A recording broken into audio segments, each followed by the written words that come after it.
আলহামদুলিল্লাহ উপস্থিত ঐতিহ্যবাহী বাইতুন নূর জামে মসজিদ কমিটির সম্মানিত সদস্যবৃন্দ, আমার চোখের মণি মাথার তাজ হযরতে উলামা একরাম, হুফাজ একরাম, আইম্মা মাসাজিদ, আসাদাত একরাম, দূর দূরান্ত থেকে এলাকা থেকে আগত দিনদার ইমানদার মুত্তাকি ফরেজগার ভাইয়েরা, সম্মানিত মুরব্বিয়ান একরাম, মুরব্বিয়ান আওয়াম, কলিজার টুকরা সম্মানিত যুবক ভাইয়েরা, পর্দার অন্তর আড়ালের মুহতারামা মা ও বোনেরা, আমরা আল্লাহ সুবহানাহু ওয়া তাআলার দরবারে অসংখ্য অগণিত অজস্র শুকরিয়া জ্ঞাপন করছি যে আল্লাহ সুবহানাহু ওয়া তাআলা আমাদেরকে রহম করলেন, করম করলেন, দয়া করলেন, অনুগ্রহ করলেন, ভালো রাখলেন, সুস্থ রাখলেন। আজকে আমাদেরকে প্রতিকূল আবহাওয়াকে উপেক্ষা করে জুমার আহ্বানে সাড়া দিয়ে আল্লাহ রাব্বুল আলামিন জোর মিল মহাব্বতে মসজিদে এসে আল্লাহ সুবহানাহু ওয়া তাআলা জুমার ফরজ নামাজের পূর্বে কোরআন এবং হাদিসের আলোকে তত্ত্বতাত্ত্বিক চমকপূর্ণ মনোমুগ্ধকর প্রয়োজনের আয়োজনে কিছু আলোচনা শোনার জন্য তৌফিক এনায়েত করলেন।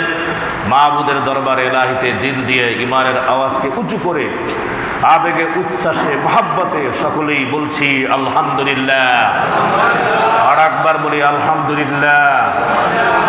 আমাদের হায়াতের মালিককে, জীবনের মালিককে, নবমণ্ডলের মালিককে, ভূমণ্ডলের মালিককে, দিন এবং রাতের মালিককে, দিনের পরে রাত আসে ভাই, রাতের পরে দিন, সব কিছুরই মালিক হলেন রব্বুল আলামিন। ঠিক কিনা জোরে বলেন? আমাদের মালিককে সকলে বলেন কে?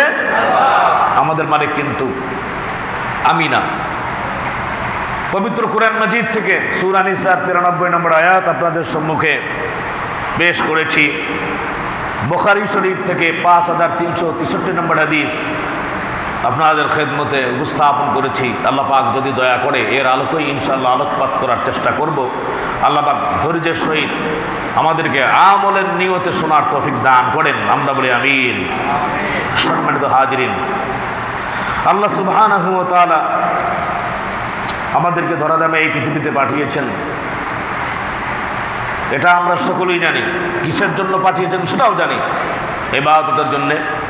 ওমা খলাকতুল জিন্না ওয়াল ইনসা ইল্লা লিয়াবুদুন, হি ক্রিয়েটেড ম্যান অ্যান্ড জিন ফর হিজ ওয়ারশিপ, একমাত্র ইবাদতের জন্যে। আমাদেরকে আল্লাহ রাব্বুল আলামিন যা কিছু দিলেন, চোখ দিলেন, জিহ্বা দিলেন, হাত দিলেন, পা দিলেন, এগুলোর মালিক আমি না, এগুলোর মালিক আল্লাহ সুবহানাহু ওয়া তাআলা। এমনকি আমার জীবনটা যেটা আছে সেটার মালিক হচ্ছে আল্লাহ। আমি এটাকে হেলায় খেলায় আমার সময়কে নষ্ট করতে পারি না, আমার হাতকে অবৈধভাবে ব্যবহার করতে পারি না, আমার চোখকে অবৈধভাবে ব্যবহার করতে পারি না, আমার পাকে অবৈধভাবে ব্যবহার করতে পারি না, আমার দেমাগ চিন্তা চেতনাকে অবৈধ ব্যবহার করতে পারি না, এমনকি আমি আমাকে অবৈধভাবে ব্যবহার করতে পারি না। আমার চিন্তা চেতনা, দেমাগ, আমার চোখ, আমার কান, আমার নাক, আমার হাত, আমার চলার যা কিছু আছে সব হবে আল্লাহ সুবহানাহু ওয়া তাআলা যেভাবে বলেছেন, নবী করিম সাল্লাল্লাহু আলাইহি ওয়াসাল্লাম যেমনি ভাবে বলেছেন, কোরআন এবং হাদিসের আলোকে আমাদের জীবন করতে হবে। ঠিক কিনা জোরে বলেন? আওয়াজ দিয়ে বলেন ঠিক কিনা? আমি তো আমার মালিক না। তা আমি যদি আমার মালিক না হই, আমার কাছে যা কিছু আছে আল্লাহর পক্ষ থেকে এগুলো আমানত। ঠিক কিনা জোরে বলেন? বর্তমান আপনারা জানেন প্রয়োজনের আয়োজনে কথাগুলো বলতে বাধ্য হই। বড়ই আফসোস, দুঃখ আর পরিতাপের বিষয়, কয়েকদিন আগে আপনারা দেখেছেন ব্রাজিল হেরে গিয়েছে। আমরা তো খবরাখবর রাখি খেলা না দেখলেও। তো হারার কারণে কয়েকজন বাংলাদেশের থেকে আত্মহত্যা করলো। বলেন নাউজুবিল্লাহ। বেটা পাপিষ্ট মুসলমান, তোরা কি জবাব দিবে আল্লাহর কাছে? ইয়ং সোসাইটি এই কাজটা করে আবেগপূরিত ভাবে এই আত্মহত্যার রাস্তাগুলি বেছে নেয়। আত্মহত্যা ইসলামে পরিপূর্ণভাবে সম্পূর্ণভাবে হারাম, জায়েজ নাই। চিন্তা করে দেখেন, আমি অবাক হয়ে যাই, একটা হাস্যোজ্জ্বল কথা। আচ্ছা, ব্রাজিলের যেসব প্লেয়াররা হারলো, কোনো প্লেয়াররা কি আত্মহত্যা করেছে নাকি? কি বলেন? আত্মহত্যা করেছে না, বরঞ্চ হারার পরে কিছু ক্রন্দন করেছে, হয়তো মন খারাপ হয়েছে, তারপরে একে অন্যকে কর্মর্দন করে মোয়ানাকা করে, হ্যাঁ, একেবারে তারা যে হারলো, জিতা পার্টি হয়তো তাদেরকে সমবেদনা জানালো, চিন্তা করিস না, এরকম একটা কিছু, তাই না? কিন্তু দেখেন, আমরা তো শুনি নাই যে ব্রাজিলও আত্মহত্যা করেছে, শুনি নাই।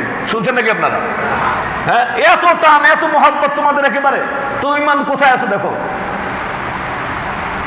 ব্রাজিল হেরেছে, এর জন্য মারা গেছে। গতকালকে শুনেছি হ্যাঁ, ব্রাজিল এবং আর্জেন্টিনার সমর্থক দুইজনে তর্ক বিতর্কের মাধ্যমে এক ব্রাজিলের সমর্থক আর্জেন্টিনাকে মেরে ফেলছে। আর একবার শুনেছি ব্রাজিলের একজন সমর্থক স্ট্রোক করে মারা গেছে, 3 মাসের সন্তান রেখা দুনিয়া থেকে বিদায় হয়ে গিয়েছে, আত্মহত্যা করেছে। বলেন নাউজুবিল্লাহ। তাহলে সম্মানিত ভাইয়ের আমার, এই জীবনের মালিকটাকে আমি? বলেন আমি না। আমাদেরকে বুঝতে হবে, সচেতন হতে হবে।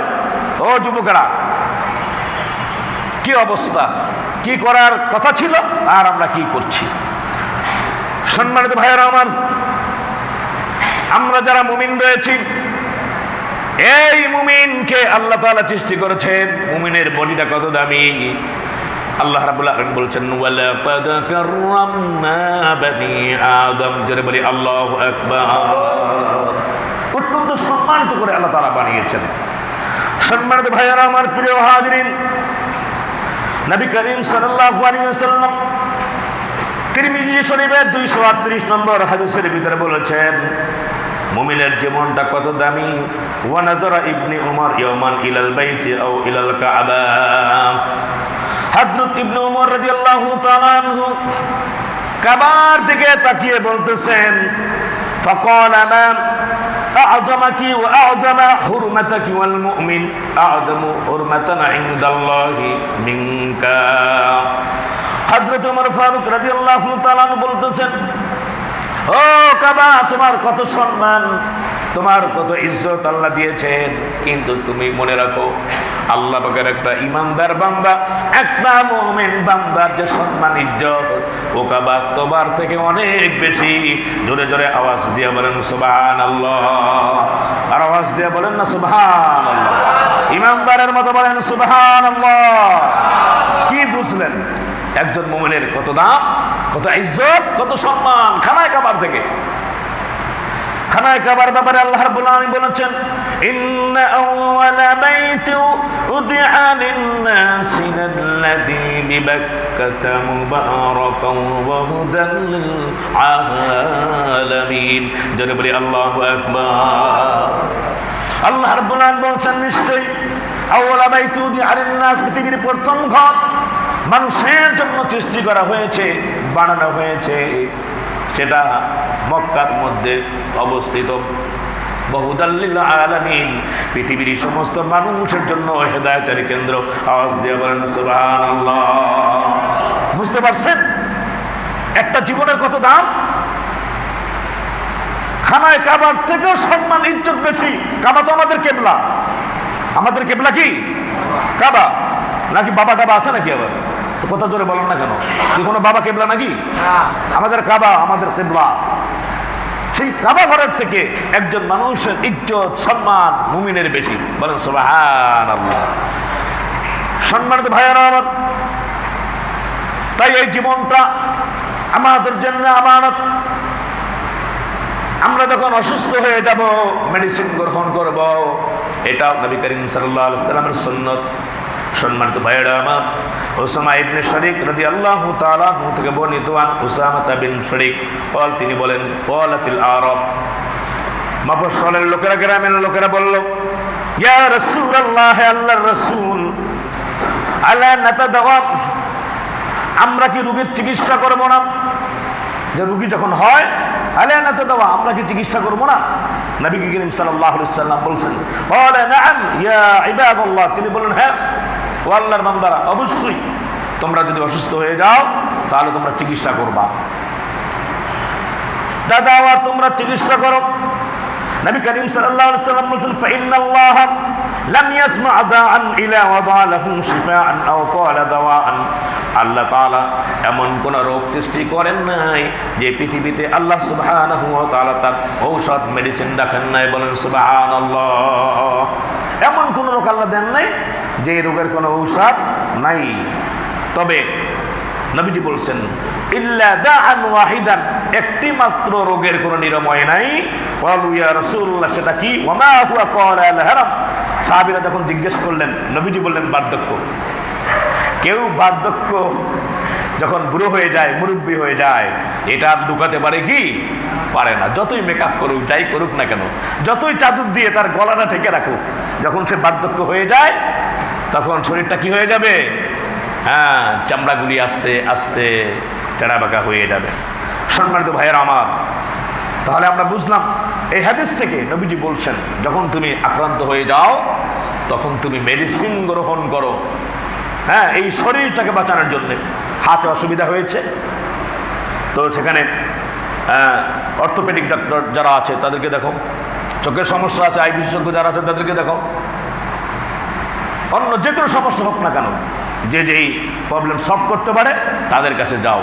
তা নবী করিম সাল্লাল্লাহু আলাইহি সাল্লাম বললেন যে তাহলে তোমরা মেডিসিন প্রয়োগ করো না, ঘরের ভিতরে বসে থাকো। এটা বলছে নাকি? বলে নাই। এই জীবনটার কত মূল্য দাম সকলের মনোযোগ আকর্ষণ করছি। সম্মানিত ভাইয়েরা আমার, এই জীবনটার কত দাম। জীবন বাঁচাতে প্রয়োজনে যেগুলো আমাদের জন্য হারাম ছিল এগুলো হালাল হয়ে যায়। আল্লাহ রাব্বুল আলামিন সূরা বাকারার 173 নম্বর আয়াতের ভিতরে আল্লাহ তাআলা বলেছেন, ইন্নামা হাররামা আলাইকুমুল মাইতাতা ওয়াদ-দামা ওয়া লাহমাল খিনজিরি ওয়া মা উহিল্লা বিহি লিগাইরিল্লাহ ফামান ইত্তারা গায়রা বাগিন ওয়া লা আদিন ফালা ইসমা আলাইহি ইন্নাল্লাহা গফুরুর রহিম। বলে আল্লাহু আকবার। ইন্নামা হাররামা আলাইকুমুল মাইতা, আল্লাহ তাআলা বলছেন নিশ্চয়ই আল্লাহ তাআলা হারাম করেছেন মৃত্যু বস্তু, তোমাদের জন্য মৃত্যু বস্তু জন্তুকে হারাম করা হলো। ওয়াদ-দাম এবং রক্ত, ওয়া লাহমাল খিনজির এবং শূকরের গোশত তোমাদের জন্য হারাম। বলেন নাউজুবিল্লাহ। শূকরের গোশত আমরা খাই কি না? শূকর এতটা নোংরা, মাঝে মাঝে দেখবেন যেখানে ডাস্টবিন ময়লা আছে সেখানে শূকর থাকে। মুসলমানেরা শূকর খায় না, শূকর আল্লাহ তাআলা হারাম করে দিয়েছে। বলেন নাউজুবিল্লাহ। ওয়াদ-দাম এবং রক্ত, ওয়া লাহমাল খিনজির এবং শূকরের গোশত, ওয়া মা উহিল্লা বিহি লিগাইরিল্লাহ এমন কিছু যেটা আল্লাহর নামে জবাই দেওয়া হলো না, এমনটা যদি হয় এটা খেয়াল করবেন। কোরআনের আয়াত থেকে আপনারা মাসালা নেন, বাকারার 173 নম্বর আয়াত, যে জবাই দেওয়ার সময় বিসমিল্লাহি আল্লাহু আকবার নামটা নেওয়া হলো না, তো তা খাওয়া আমার জন্য শোভনীয় না।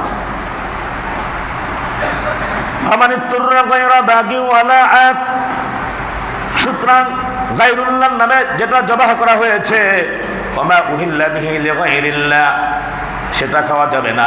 ফামান ইত্তারা গায়রা বাগি ওয়ালা আদ, সুতরাং যে বাধ্য হবে এবং উমাদ্দ বা সীমা লঙ্ঘনকারী না হয়ে ফালা ইসমা আলাই, তার কোনো পাপ হবে না। ইন্নাল্লাহ গফুরুর রহিম, নিশ্চয়ই আল্লাহ সুবহানাহু ওয়া তাআলা ক্ষমাশীল এবং পরম দয়ালু। বলেন সুবহানাল্লাহ। সকলের দৃষ্টি আকর্ষণ করছি, শুনবেন এগুলো। এই আয়াত থেকে জানতে পারলাম জীবন বাঁচানোর জন্য জীবনের কত দাম। শুয়োরের গোশত হারাম, রক্ত হারাম, কিন্তু অনেক সময় মদ আমাদের জন্য হারাম, কিন্তু জীবন বাঁচানোর তাগিদে হালাল হয়ে যায়। খেয়াল করতে হবে। যেমন ভারতে বা কোথাও গেলেন আপনারা, হিন্দু পাঠারা দাঁড়ায় এসে আপনাকে বললো জয় শ্রীরাম ক, নাহলে তোর পিটাবো, নাহলে তোর মেরে ফেলবো। তখন আপনি সামনে সামনে বলবেন জয় শ্রীরাম, কোনো সমস্যা নাই, অন্তরে তো ইমানে বলা। ঠিক কিনা বলেন? এই সহজ রাস্তা বাতিয়ে দিয়েছে কে? আল্লাহ। জীবন বাঁচানোর কত দাম দেখেন। আপনারা তো আবেগপ্রীত হতে বলে নাই, ঠিক আছে তুমি জীবনটাকে বাঁচাও। তবে যদি কেউ ইমানের আবেগে জোশের ক্ষেত্রে আল্লাহ এবং রাসূলের সম্মানকে পদদলিত করতে দিবে না, সে যদি বলে তার ব্যাপারটা হচ্ছে আলাদা, ইমানদারদের বিষয়টা হচ্ছে আলাদা। তবে এটা জায়েজ আছে। কেউ বললো জয় শ্রীরাম, কাউকে জোর করে বাধ্য করে মদ খাওয়ানো হলো, সে খাবে না। তাহলে প্রয়োজনের আয়োজনে এই যে আপনার হারাম বস্তুটা হালাল হয়ে যায় জীবন বাঁচানোর জন্য, জীবনটা বাঁচানোর জন্য আল্লাহ তাআলা কত ব্যবস্থা করে দিয়েছেন। আর তুমি ব্রাজিল হারছে দেখা, অমুক দল হেরেছে দেখে তুমি জীবনটাকে শেষ করে দিবা, এই জীবনের মালিক কি তুমি? আল্লাহ পাক বুঝার তৌফিক দান করেন, আমরা বলি আমিন। সম্মানিত ভাইয়েরা আমার, জীবন বাঁচানোর প্রয়োজনে ওয়াজিব ছেড়ে দেওয়ার বৈধতাও রয়েছে। হযরত জাবের রাদিয়াল্লাহু তাআলা থেকে বর্ণিত, عن جابر رضي الله تعالى عنه قال قال النبي رسول الله صلى الله عليه وسلم خرجنا في سفر فأصاب رجلا منا حجر فشجه في رأسه কোন এক সফরে বের হয়ে আমাদের মধ্যকার একজনের মাথার ভিতরে পাথর পড়ে আঘাতে মাথাটি ফেটে যায় ثم احتلم فسأل أصحابه فقال هل تجدون لي رخصة في التيمم এই অবস্থায় যখন তার স্বপ্নদোষ হলো তখন স্বপ্নদোষ হওয়ার পরে জিজ্ঞেস করলো তোমরা কি আমার জন্য তায়াম্মুমের সুযোগ ব্যবস্থা করতে পারো বা তায়াম্মুমের সুযোগটি গ্রহণ করতে পারো তখন তারা বলছে ফাকালু মা নাজিদু লাকা রুখসাতান ওয়া আনতা তাকদিরু আলাল মা তারা বলল যেহেতু তুমি পানি ব্যবহার করতে পারো তাই তো তোমাকে তায়াম্মুমের সুযোগ দেওয়া হবে না দেখছেন এখানে একটা মূর্খতা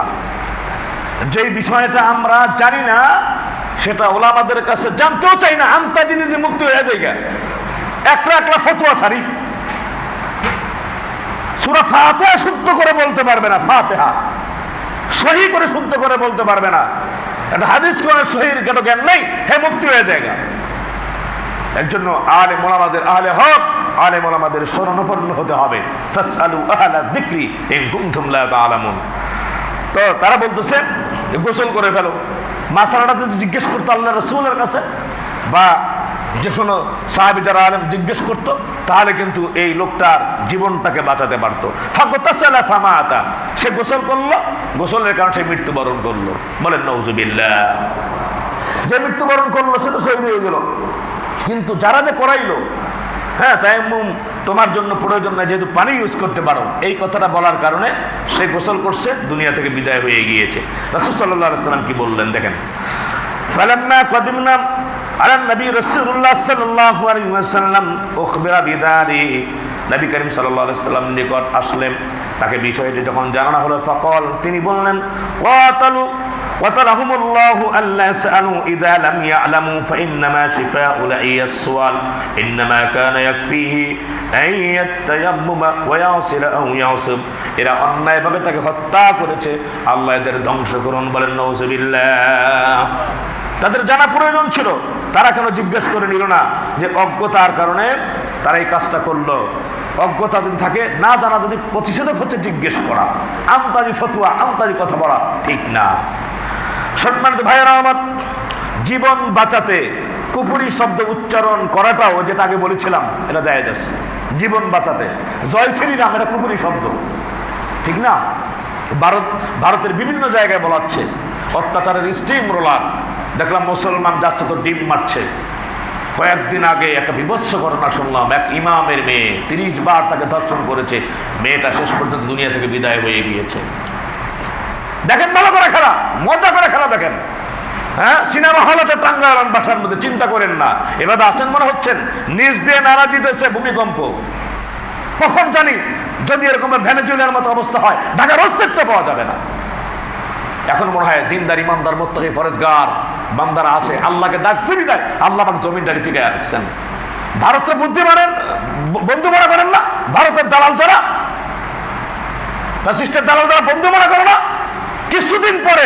কিছুদিন পরে অনতিবিলম্বে ভারত এই বাংলাদেশকে আক্রমণ করবে মুসলমান শুরু হয়ে গেছে নিধন দেখতে পারতেছেন এরা মসজিদ ভেঙে চুরমার করতেছে বসে থাকবেন মুসলমান কোরআন সুন্নাহ মানবেন না ইমানদার হবেন না মুত্তাকি ফরজগার হবেন না ইহুদিদের কালচার গ্রহণ করবেন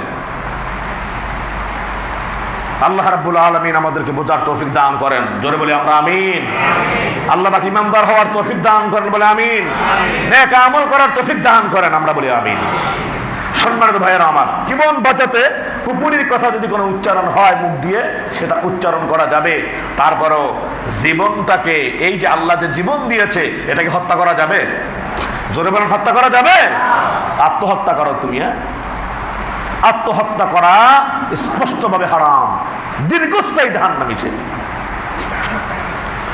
সম্মানিত ভাইয়েরা আমার আল্লাহ রাব্বুল আলামিন বলছেন সূরা নাহলের 106 নম্বর আয়াতে আল্লাহ তাআলা বলছেন من كفر بالله من بعد إيمانه إلا من أكره وقلبه مطمئن بالإيمان ولكن من شرح بالكفر صدرا فعليهم غضب من الله ولهم عذاب عظيم جل الله أكبر যে ঈমান আনার পরে আল্লাহর সাথে কুফরি করেছে মান কাফারা বিল্লাহি মিন বাদি ঈমানিহি ইল্লা মান উকরিয়া ওয়া কলবুহু মুতমাইন্নুন বিল ঈমান ওয়ালাকিন মান শারহা বিল কুফরি সাদরান ফাআলাইহিম গাদাবুম মিনাল্লাহ এবং যারা তাদের অন্তরে কুফরি দ্বারা উন্মুক্ত করেছে তাদের উপরে আল্লাহ রাব্বুল আলামিনের ক্রোধ কিন্তু ওয়া কলবুহু মুতমাইন্নুন বিল ঈমান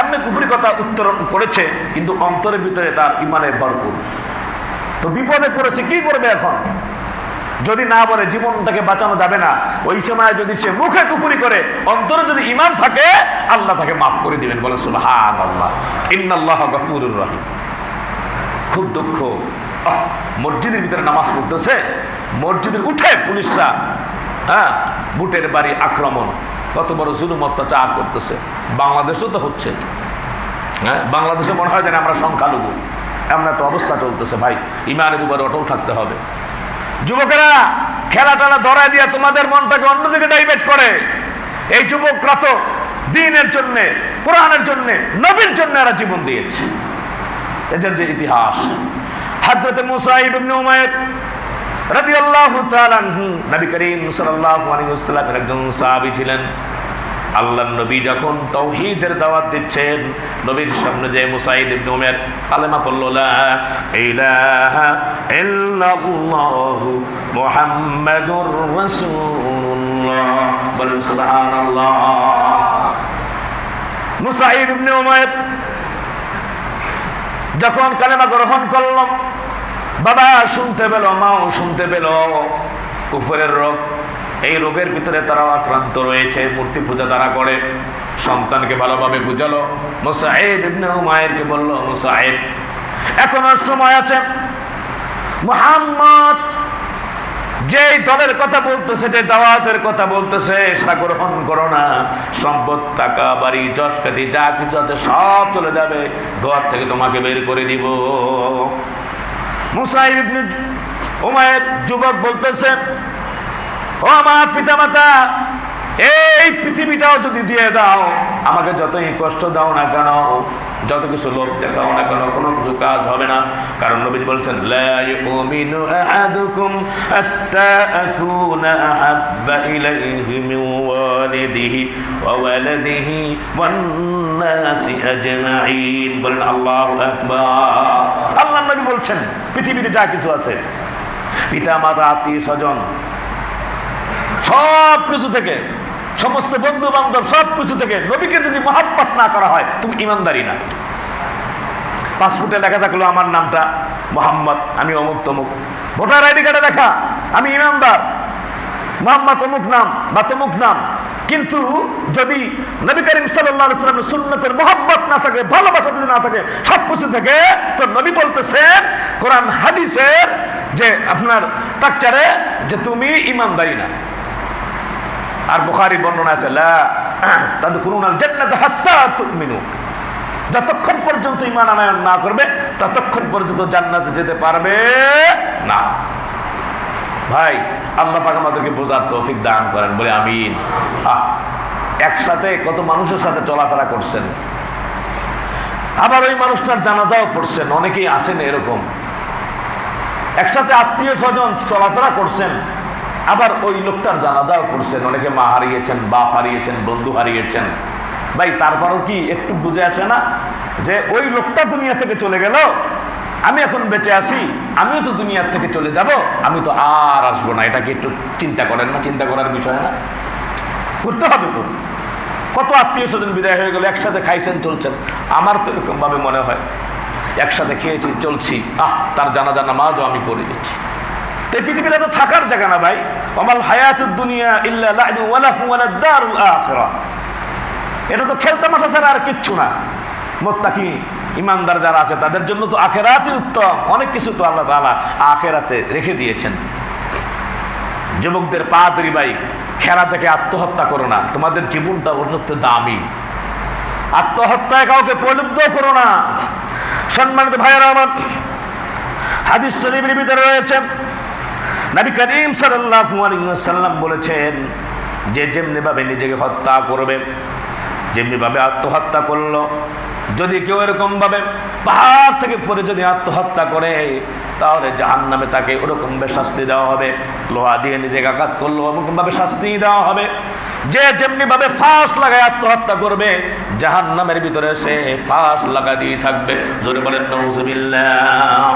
তাই আল্লাহ রাব্বুল আলামিন কালামে মাজিদে বলছেন, সূরা নিসা 93 নম্বর আয়াত, ওয়া মান ইয়াকতুল মুমিনান মুতাআম্মিদান ফাজাযাউহু জাহান্নামু খালিদান ফিহা ওয়া গাদিবাল্লাহু আলাইহি ওয়া লা'আনাহু ওয়া আ'আদ্দা লাহু আযাবান আযীমা। জোরে বলে আল্লাহু আকবার। সম্মানিত ভাইয়েরা আমার, প্রিয় হাজিরিন, আল্লাহ তাআলা বলছেন ইচ্ছাকৃতভাবে মুতাআম্মিদান, ওয়া মা ইয়াকতুল মুমিনা মুতাআম্মিদান, ইচ্ছা করে যে কোনো মুমিনকে হত্যা করবে, ফাজাযাউহু জাহান্নাম, তার প্রতিদান হচ্ছে জাহান্নাম। বলেন নাউযুবিল্লাহ। কোরআনের আয়াত থেকে বলছি। মাঝে মাঝে যারা আসেন, যদি সম্ভব হয় কাগজ একটু কলম নিয়ে আইসেন, কোরআন হাদিসগুলি থেকে যেটা বলে এটা নোট করেন, লাভ হবে ইনশাআল্লাহ। ফাজাযাউহু জাহান্নাম, আমি নিজে বলছি না, আমি কোরআন এবং হাদিসের কথাগুলি বলি। তো তাদের প্রতিদান হচ্ছে জাহান্নাম, খালিদান ফিহা, সেখানে তারা স্থায়ী হবে। এটার ব্যাখ্যা অনেক বড়। কোন কোন মুফাসসির বলেছেন যে যারা আত্মহত্যা করলো তাদেরটা হয়তো চিরস্থায়ী না হলে দীর্ঘস্থায়ী হবে, যেহেতু ঈমান আনার কারণে হয়তো মাপ পেতেও পারে। কিন্তু এখানে কি বলছেন, খালিদান ফিহা, চিরস্থায়ী হবে। একজন সাহাবী বীর বিক্রমে যুদ্ধ করছিল, তরবারির সামনে যে আছে কাফের বেঈমান সব কচুকাটা হয়ে যায়। সাহাবীরা বলতেছে, আজকে সে যা দেখাইলো আল্লাহর কাছে উত্তম জাযা পাবে। রাসূলের কাছে আসা হলো, রাসূল সাল্লাল্লাহু আলাইহি সাল্লাম অত্যন্ত মলিন মুখে বললেন, সে তো জাহান্নামী হয়ে গিয়েছে। বলেন নাউযুবিল্লাহ। একদম সাহাবী বললেন, রাসূলের কাছে জিজ্ঞেস করলাম, আজকে বীর বিক্রমে যুদ্ধ করতে দেখলাম, ঘটনাটা কি? সত্যি রাসূলের কথা শুনে আমি যে দেখলাম সে কষ্ট সহ্য করতে না পেরে একটু পরেই জান্নাতের সুবাস পাচ্ছিল, কিন্তু নিজেকে আঘাত করে আত্মহত্যা করার কারণে তার জায়গাটা জাহান্নাম হয়ে গিয়েছে। জোরে বলেন নাউযুবিল্লাহ। একদম সাহাবীর অবস্থা যদি এরকম হয়, কেন আত্মহত্যা করবা ভাই? আমি জানি শয়তান নাড়া দেয়। যখন আপনি বাহিরের থেকে কষ্ট করে আসবেন, স্ত্রীর ওরকম খারাপ বাজে বিদ্রুপ কথাগুলি ভালো লাগে না, ধৈর্য ধরেন। কি করবেন আর, ধৈর্য ধরেন ভাই, আল্লাহ হয়তো জান্নাতে উচ্চ জায়গা করে দিবেন। এমন আছে না, আসলো সারাতে বসের গুতা খাইয়া এই কষ্ট বৃষ্টিতে ভিজে। অনেক তো এরকম আছে, এমন কর্মজীবীরা ভাই আছে, গাড়ি নাই, কিচ্ছু নাই, হ্যাঁ, কোন রকম দৌড়াইয়া এরকম ভাবে, হ্যাঁ, বাসের কি বলে ওটাকে, হ্যান্ডেল ধরে ধরে কষ্ট করে আসে, এরপর আজেবাজে মিউজিক শুনতে হয় কথা ঘরের ভিতরে। কিন্তু ধৈর্য ধরেন, একটু ধৈর্য ধরেন, দয়া করে একটু ঠান্ডা হন ভাই। ঠান্ডা না হলে তো সমস্যা। অনেক মুসল্লি ভাইরাও আসে যে হুজুর বলে ফেলছি তো, কি বলছেন? আরে গালাগালি করছে, বকা সহ্য না করে আমরা বলছি 1 তালাক 2 তালাক 3 তালাক, এখন হবে কি বলেন? বাচ্চা আছে 2টা, বড় বড় ছেলেরা, একজন ইউনিভার্সিটিতে পড়ে, অমুকে পড়ে স্কুলে। একটু ধৈর্য ধরেন। আপনারা আমাকে যে যেরকম বলেন, যারা বাবার মতো তাদেরকে বাবা বলি, যারা আমার চাচার মতো চাচা বলি, ভাই তাদেরকে ভাই বলি। একটু ধৈর্য। আমার পীরের বাগের মুসল্লি তো, এটা আমার মনে করি আমার পরিবারের লোক। কোনো আত্মহত্যা করা যাবে না। হ্যাঁ, কে হারুক বা কে জিতুক দরকার নাই তো। আমাদের আসল খেলা হবে কিয়ামতের ময়দানে, যে সময় সভাপতি থাকবেন আল্লাহ তাআলা, প্রধান অতিথি থাকবেন নবী করিম সাল্লাল্লাহু আলাইহি সাল্লাম, বিশেষ অতিথি দাউদ আলাইহিস সালাম। খেলা আছে তো সামনে, এই খেলা দরকার নাই। এই খেলার ভিতরে আছে পাপ, পঙ্কিলতা, হিংস্রতা, চারদিকে হিংস্রতা ছড়ানো হচ্ছে। আর যেখানেই দেখবেন এখন ওরকম আলাপ, ব্রাজিল, আর্জেন্টিনা, এরকম ভাবে তারা ইহুদি খ্রিস্টান। আত্মহত্যা করা না যায় সেটা ঠিক আছে, কিন্তু ওই ইমানদার দেখলাম না তো বাংলাদেশে মরক্কো হয়ে গিয়েছে, কে আত্মহত্যা করছে? তাহলে মুসলমানের থেকে তোমাদের আত্মহত্যা করার জন্য বলছি না, নাউযুবিল্লাহি মিন যালিক, কোনো টানি তো দেখলাম না। তো নিজেকে জিজ্ঞেস করো না যে তুমি কোন দলে আছো। আল্লাহর নবী বলছেন, মান তাশাব্বা বিকওমিন ফাহুয়া মিনহুম। আমি বলতেছি, দরদ দিয়ে বলতেছি, আপনার আমার ভাই, আপনার আমার বন্ধু, আমার আত্মীয় স্বজনের জন্য বলতেছি। কেন জাহান্নামের রাস্তার দিকে যাবেন? দরকার নাই এসব আলাপের। আল্লাহ আমাদেরকে বোঝার তৌফিক দান করেন বলে আমিন। সম্মানিত ভাইয়েরা আমার, অগদিবাল্লাহু আলাই, আল্লাহ তাআলা খুব ক্রোধান্বিত হবেন, ওয়ালানা, এবং আল্লাহ পাক লানত বর্ষণ করেন, ওয়া আ'আদ্দা লাহুম আযাবান আযীমা, কঠিন শাস্তি জাহান্নামে আল্লাহ তাআলা তার জন্য প্রস্তুত করে রেখেছেন। বলেন নাউজুবিল্লাহ। এখন যদি বলি একজনকেও জাহান্নামে যেতে চান, কেউ তো হাত তুলবেন না, কি বলেন ঠিক না? তাহলে জাহান্নামে যাওয়ার কাজগুলো কেন করব? একটু নরম হই ভাই। হ্যাঁ, শয়তান দেখবেন, হ্যাঁ, শয়তান খুব খুশি। মাঝে মাঝে এরকম ভাবে আপনি যখন চিৎকার দেন, আওয়াজ দেন, মজা করে মাইরা, পাশে রুগী থাকে অন্য বাসায়। একদিন সকালবেলা কোন সময় জানি, রাতে নাকি যেন লাফ দিয়ে উঠছে, আমার কি হয়েছে অবস্থা, চিল্লায় কি হইল, কোথায় কি হয়ে গেল, ওই যে গোল দিছে মনে হয় সেই চিৎকার। ওয়াল্লাযীনা ইউযুনাল মুমিনিনা ওয়াল মুমিনাতি বিগাইরি মাকতাসাবু ফাকাদ ইহতামালু বুহতানা ওয়া ইসমান মুবিনা।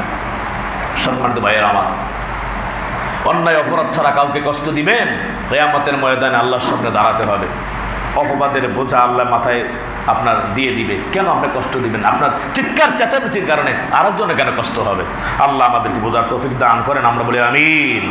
তাহলে আল্লাহ যে তারা লানত করেন, ক্রোধান্বিত করেন, এই সব কাজে আমরা যাব না। আল্লাহ তাআলা বলছেন, ওয়ালা তাকতুলু আনফুসাকুম ইন্নাল্লাহা কানা বিকুম রহিমা, তোমরা নিজেদেরকে হত্যা করো না, নিশ্চয়ই আল্লাহ তোমাদের উপরে পরম দয়ালু। আল্লাহ তাআলা আমাদেরকে যে আত্মহত্যা করার জন্য নিষেধ করেছেন, শয়তানের ধোকায় পড়ে জীবনকে যেন আমরা নষ্ট না করি, আল্লাহ তাআলা সেই তৌফিক আমাদেরকে দান করেন, আমরা বলি আমিন। সম্মানিত হাজিরিন, নবী করিম সাল্লাল্লাহু আলাইহি ওয়াসাল্লাম হাদিস শরীফের ভিতরে বলছেন, দীর্ঘ হাদিস, তারপরে না বললেই নয়। হযরত আবু হুরায়রা রাদিয়াল্লাহু তাআলা আনহু বর্ণনা করেছেন, মান তারাদ্দা মিন জাবালিন ফাকাতালা নাফসাহু ফাহুয়া ফি নারি জাহান্নাম ইয়াতারাদ্দা খালিদান মুখাল্লাদান ফিহা আবাদা। যে পাহাড় থেকে লাফ দিয়ে আত্মহত্যা করবে, আত্মহত্যা করার আগে আমার একটু ফোন দিয়েন, যেহেতু আমরা আত্মহত্যা করতে মনে চাই। আমি অন্তত পক্ষে দোয়া কালাম কিছু শিখিয়ে দেবেন, ভাই ওযু করেন, নাহলে দুরূদ শরীফ পড়েন, 2 রাকাত নামাজ পড়েন, তারপর আত্মহত্যা করেন না। মনে মনে করেন হুজুর আত্মহত্যা করার সময় কি আপনার ফোনের কথা হেফাজত। ভাই জাহান্নামে, ভাই আমি হাদিসের কথা বলতেছি, আল্লাহ আমাদেরকে হেফাজত করেন। সম্মানিত ভাইয়ের আমার, 1965 নম্বর নাসাই শরীফের হাদিস, নবীজি বলছেন, মান তারাদ্দা মিন জাবাল, পাহাড় থেকে যে লাফ দিবে জাহান্নামের ভিতরে, এরকমই সে শাস্তি পেতে থাকবে, আত্মহত্যা যেভাবে করবে। বলেন নাউযুবিল্লাহ। ওয়া মান তাহাসসা সুম্মান ফাকাতালা নাফসাহু ফাসুম্মু ফি ইয়াদিহি ইয়াতাহাসসাসু ফি নারি জাহান্নাম খালিদান মুখাল্লাদান ফিহা আবাদা। সম্মানিত ভাইয়ের আমার, বিষ পান করে কেউ আত্মহত্যা করলো, এরকম আছে না? আর আপনি মনে করেছেন কি দুনিয়ার বিষ খাওয়াবে? না না, আপনি দুনিয়ার বিষ খেয়ে আত্মহত্যা করবেন, জাহান্নামের বিষ আপনাদেরকে সেখানে প্রয়োগ করা হবে। আওয়াজ দিয়ে সকলেই বলেন নাউযুবিল্লাহ। সম্মানিত ভাইয়েরা আমার, নবী করিম সাল্লাল্লাহু আলাইহি ওয়াসাল্লাম বলেন, ওয়ামান কাতালা নাফসাহু বিহাদিদাতিন, হাদিদ মানে লোহা, লোহার কোনো অস্ত্র দিয়ে নিজেকে আত্মহত্যা করলো, আছে না? ছুরি দিয়ে আত্মহত্যা করলো এরকম ভাবে নিজেকে, হ্যাঁ, কোনো অস্ত্র দিয়ে এরকম ভাবে আত্মহত্যা করলো। চিন্তা করে দেখেন, আপনারা কয়েক বছর আগে শুনছেন, আমিও দেখছি, হ্যাঁ, পিস্তল একটা সামনে নিয়ে কালেমা পড়ে, লা ইলাহা ইল্লাল্লাহু মুহাম্মাদুর রাসূলুল্লাহ, দোয়া পড়া তারপর সে আত্মহত্যা করে। আস্তাগফিরুল্লাহ, কত বড় ননসেন্স, নির্বোধ। আল্লাহ বোঝার তৌফিক দান করেন। আমরা আত্মহত্যা করব না, যেহেতু এই জীবনটার মালিক হচ্ছেন আল্লাহ। জোরে বলেন কে? ওয়ালা তাকতুলু আনফুসাকুম। যে কোনো বিপদে পড়েন ভাই, যত কষ্ট পড়েন, আত্মহত্যা করবেন না, ধৈর্য ধরবেন, আল্লাহ রাস্তা বের করে দিবেন ইনশাআল্লাহ। আর এদের অবস্থা তো চিন্তা করি, তোমরা খেলার জন্য আত্মহত্যা করলা, ইহুদি নাসারার মায়ায় পড়ে। তো আমার কথা বলি না, নবীজি বলছেন, তাহলে তোমার অবস্থাটা কি হবে? একটু চিন্তা করো তো তুমি। খেলাকে কেন্দ্র করে, ব্রাজিলের খেলাকে কেন্দ্র করে আপনার এই যে দুই পক্ষের কি জানি বলে ওটাকে শোডাউন, অ্যাক্সিডেন্ট হয়ে মারা গেছে, তো তুমি আল্লাহর কাছে কি বলবা? কেমনে মারা গেছে তুমি? তাহাইয়ুনা কামা তামুতুন, যেমনি মারা যাবে এমনি তো আল্লাহর কাছে উঠবা, কি অবস্থা হবে তোমার? আল্লাহ আমাদেরকে ধৈর্যের সহিত থাকার তৌফিক দান করেন, শয়তানের ধোঁকা থেকে যেন আল্লাহ তাআলা হেফাজত করেন। সম্মানিত ভাইয়ার আমার, বলছিলাম মুসাইব ইবনে উমাইরের কথা। ও যুবকেরা, মুসাইব ইবনে উমাইর আপনাদের মতো একজন যুবক ছিল। মুসাইব ইবনে উমাইর রাদিয়াল্লাহু তাআলা আনহু অনেক কিছু লোক দেখালো তাকে, তার পিতামাতা ইসলাম থেকে সরে দাঁড়ালো না। মুসাইব ইবনে উমাইর বলতেছে, মা সারা পৃথিবীটা যদি দিয়ে দাও মা, তারপর নবীর মুহাব্বত, নবীর দরবারে কখনো ছাড়বো না। মুসাইব ইবনে উমাইরকে তার বাবা বললে এভাবে কাজ হবে না। পায়ে শিকল লাগাইলো, একটা বছর শিকল লাগায় বাথরুমে যায়, টয়লেটে যায়, খাবার দাবার সেখানে গোসলখানা গেলো শিকল নিয়ে যেতে হয়। একটা বছর এরকম ভাবে কষ্ট করতেছে, এত অত্যাচার জুলুম, চেহারা আর চেহারার মতো নাই। কিন্তু শুধু ঈমান আনার কারণে মুসাইব ইবনে উমাইরকে এত কষ্ট করতে হলো। শেষ পর্যন্ত এক বছর যখন পার হয়ে গেল, মা সহ্য করতে পারলো না, বলে তোমার বাবা যা বলুক না কেন আমি দেখব। ঠিক আছে, শিকলটা ছেড়ে দিলাম, কোথায় যাবা? মুহাম্মাদের দরবারে যাব। নবী করিম সাল্লাল্লাহু আলাইহি ওয়াসাল্লামের কাছে যখন গেলেন, আল্লাহর নবী যেন তাকে চিনতে পারলো না, বলল, কে দূর থেকে আসছো? মিন আইনা জিতা, কোত্থেকে তুমি আসলা? তাআল, তুমি কাছে আসো। বলল, হুজুর আমি আপনার সেই মুসাইব ইবনে উমাইর জায়গায় কালেমা পড়ায় দিয়েছিলেন, আমি আজকে একটা বছর নিজের বাবা আমার ঘরের ভিতরে আমি বন্দী ছিলাম। মুসাইব ইবনে উমাইর, সম্মানিত ভাইয়া আমার, আরো অনেক ভিতরে ঘটনা। যখন উহুদের যুদ্ধ হয়, নবী করিম সাল্লাল্লাহু আলাইহি ওয়াসাল্লাম মাশওয়ারা করলেন কিভাবে যুদ্ধ পরিচালনা করা হবে। 30,000 সৈন্য নিয়ে এরকম ভাবে মক্কা থেকে মদিনায় তারা আসতেছেন, মদিনা আক্রমণ করার জন্য তারা আসতেছে 30,000 সৈন্য বাহিনী নিয়ে। কিভাবে তাদেরকে প্রতিরোধ করবো? আমরা মাত্র 3,000-এর মতো। রাসূল আকরাম সাল্লাল্লাহু আলাইহি ওয়াসাল্লাম বলছেন, কিভাবে হতে পারে? মুরব্বীরা পরামর্শ দিল, যুদ্ধ এমন হতে পারে তারা আসবে উপর থেকে, আমরা যেভাবেই হোক না কেন, হ্যাঁ আমরা যুদ্ধ চালায়া যাব, আর উপর থেকে এরকমভাবে কেউ তীর নিক্ষেপ করবে, আমাদের পানি টানি প্রয়োজন হলে তখন যারা আমার আত্মীয় স্বজন আছে তারা আমাদেরকে পানি টানি দিতে পারবে, সেটা আমাদের জন্য ভালো হয়। যুবকরা বলতেছে যে না, ওদের সাথে ময়দানে লড়াই হবে সামনাসামনি, কিসের আমাদের এলাকা দরকার নাই।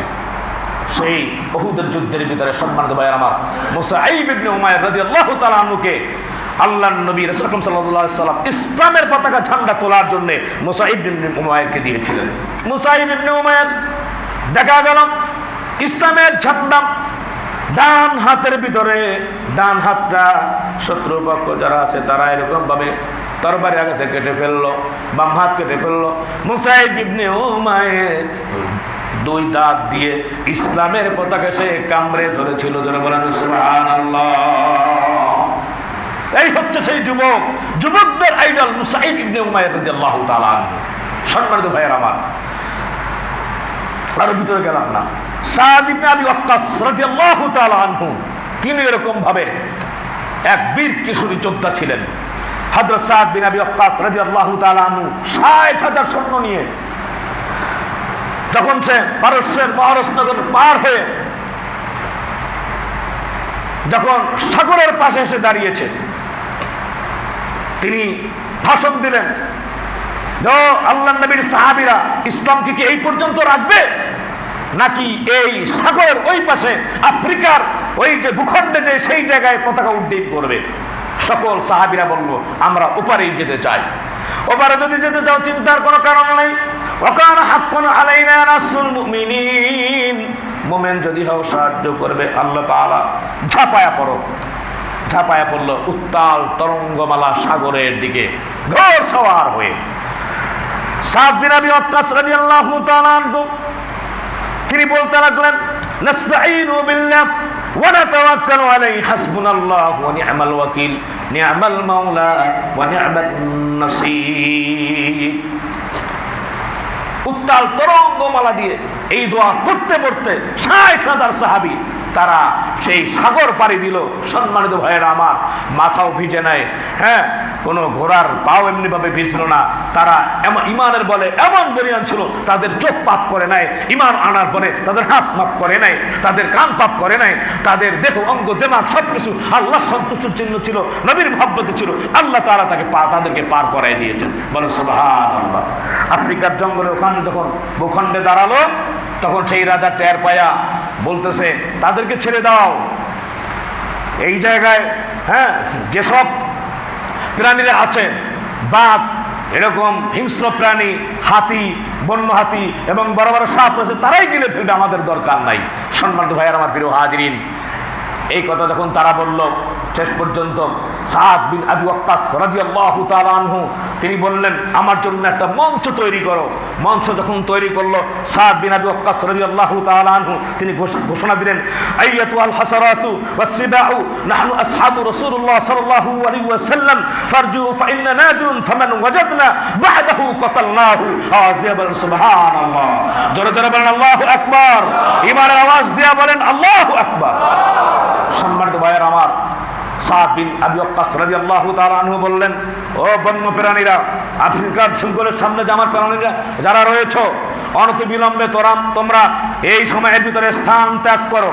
যদি না ত্যাগ করো, এরপর যদি কাউকে পাওয়া যায় তাকে কতল করা হবে। এই কথা বলার পরে, এই ডিক্লার দেওয়ার পরে, বাঘের সিরিয়ালে বাঘ, এরপরে হাতির সিরিয়ালে হাতি, সাপের সিরিয়ালে সাপ, হরিণের সিরিয়ালে হরিণ, তারা এরকম ভাবে সিরিয়াল ধরে লাইন ডিসিপ্লিন ঠিক রেখে স্থান পরিত্যাগ করলো। আওয়াজ দিয়ে বলল সুবহানাল্লাহ। আমরা কেমন জাতি ছিলাম যে আমাদের কথা এরকম ভাবে পানিতে শুনতো? আমরা কেমন জাতি ছিলাম, জঙ্গলের প্রাণী পর্যন্ত আমাদের কথা শুনতো, আর আমরা এখন তো আসমান থেকে আল্লাহর কাছে বলে কিছু আনতেই পারি না। সাদ বিন আবি ওয়াক্কাস রাদিয়াল্লাহু তাআলা আনহু বীর কেশরী, বীর যোদ্ধা ছিল। ও যুবকেরা, কোন দিকে যাচ্ছি আমরা? কোন দিকে যাওয়ার কথা ছিল? আল্লাহ রাব্বুল আলামিন আমাদেরকে আজকের আলোচনা থেকে আমল করার তৌফিক দান করেন। আমরা সকলে বলে আমিন। সম্মানিত ভাইয়ের আমার, আত্মহত্যা করব না, আত্মহত্যা পাপ। গুনার কাজ করব না, গুনার কাজ ছেড়ে দিব।